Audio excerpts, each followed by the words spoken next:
അങ്ങനെ നമ്മുടെ സുധീഷ് ഇങ്ങനെ നീതിയോട് ഓരോന്നും പറയുന്ന സമയത്ത് നമ്മുടെ നീതിക്കാണെങ്കിൽ ദേഷ്യം വരുന്നുണ്ട്. ആ സമയത്ത് നമ്മുടെ നീതി പറയുന്നുണ്ട് സുധീഷിനോട് നിങ്ങൾ പൊയ്ക്കോളൂ എന്ന് പറയുന്നുണ്ട്. ആ സമയത്ത് സുധീഷ് പതുക്കെ ഇങ്ങനെ എടുക്കുമ്പോഴേക്കും നമ്മുടെ നിധിയുടെ വണ്ടിയാണെങ്കിൽ അവിടെ നിൽക്കണ സമയത്ത് നമ്മുടെ സുധീഷ് ബാക്കിലേക്ക് തിരിഞ്ഞ് നോക്കുമ്പോൾ നിധിനെ കാണാനില്ല. എന്തായാലും സുധീഷ് ബാക്കിലേക്ക് എടുത്തിട്ട് വരുന്നുണ്ട്. എന്നിട്ട് പറഞ്ഞു എന്താ പറ്റിയ നിധി എന്ന് ചോദിക്കേണ്ട. ആ സമയത്ത് നമ്മുടെ നിധി പറഞ്ഞിട്ട് എന്താണെന്നറിയില്ല വണ്ടി സ്റ്റാർട്ട് ആവണില്ല എന്ന് പറഞ്ഞു. അത് മഴ കൊണ്ടിട്ടായിരിക്കും.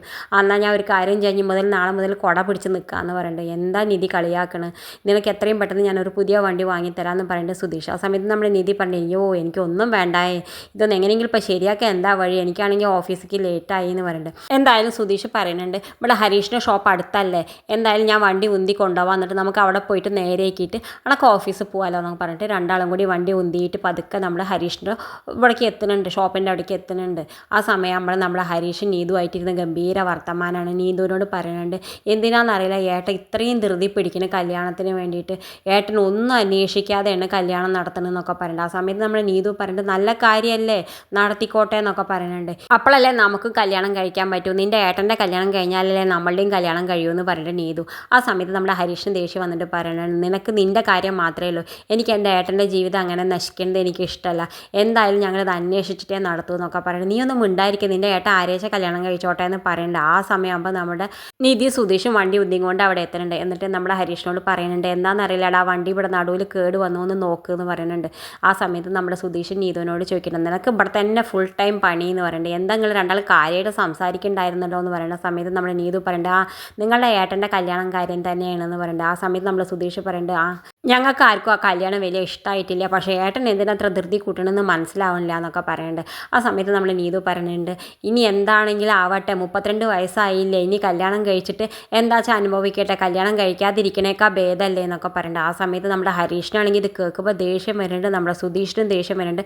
എന്തായാലും അപ്പോഴേക്കും നമ്മുടെ ഹരീഷ് വണ്ടി നേരെയൊക്കെ കൊടുക്കുന്നുണ്ട്. നമ്മുടെ സുധീഷും നിധി ആ വണ്ടി കൊണ്ട് പോകുന്നുണ്ട്. എന്നിട്ട് അവർ പോയി കഴിയുമ്പോൾ നമ്മുടെ ഹരീഷ് നീതുവിനോട് പറയുന്നുണ്ട് നീ എന്ത് വർത്താനം പറഞ്ഞ്, എൻ്റെ ഏട്ടൻ അങ്ങനെ ആരെങ്കിലും കല്യാണം കഴിച്ച് ഇരിക്കേണ്ടതല്ല, നീ എന്താ നിനക്ക് നിൻ്റെ കാര്യം മാത്രമല്ല, നീ ഒരു സെൽഫിഷാണെന്നൊക്കെ പറഞ്ഞിട്ട് നമ്മുടെ ഹരീഷ് നമ്മുടെ നീതുവിന് ഒരുപാട് ദേഷ്യപ്പെടുന്നുണ്ട്. എന്തായാലും നീതു പറയുന്നുണ്ട് പോടാ അവിടെ നിന്ന് പറഞ്ഞിട്ട് ദേഷ്യപ്പെട്ടിട്ട് നമ്മുടെ നീതു ഇറങ്ങി പോകുന്നുണ്ട്.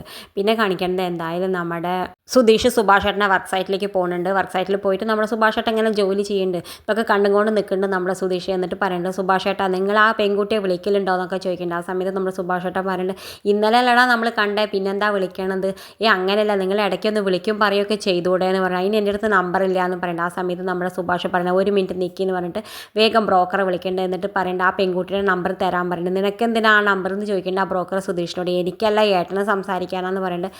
എന്തായാലും കുറച്ച് കഴിയുമ്പോഴേക്കും ബ്രോക്കർ ആ നമ്പർ അയച്ചു കൊടുക്കുന്നുണ്ട്.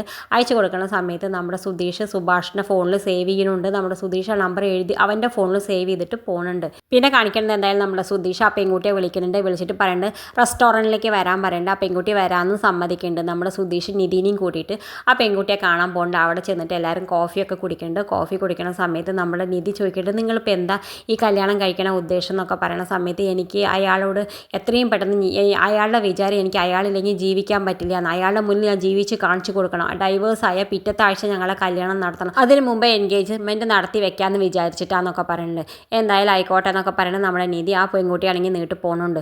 ആ സമയത്ത് നമ്മുടെ സുധീഷ് നിധിയും പറയുന്നുണ്ട് എന്തായാലും ഏട്ടനോടുള്ള ഇഷ്ടം കാരണമല്ല ഈ സ്ത്രീ കല്യാണം കഴിക്കാമെന്ന് തീരുമാനിച്ചത്, ഈ സ്ത്രീയുടെ ആദ്യത്തെ ഭർത്താവിനുള്ള പ്രതികാരം തീർക്കാൻ വേണ്ടിയിട്ട് മാത്രമാണ്, അതുകൊണ്ട് എനിക്ക് തോന്നുന്നില്ല ഇവർ രണ്ടാളുടെ ജീവിതം സന്തോഷമായിട്ട് മുന്നോട്ട് പോകും എന്നൊക്കെ നമ്മുടെ സുധീഷ് മനസ്സിലാക്കുന്നുണ്ട്.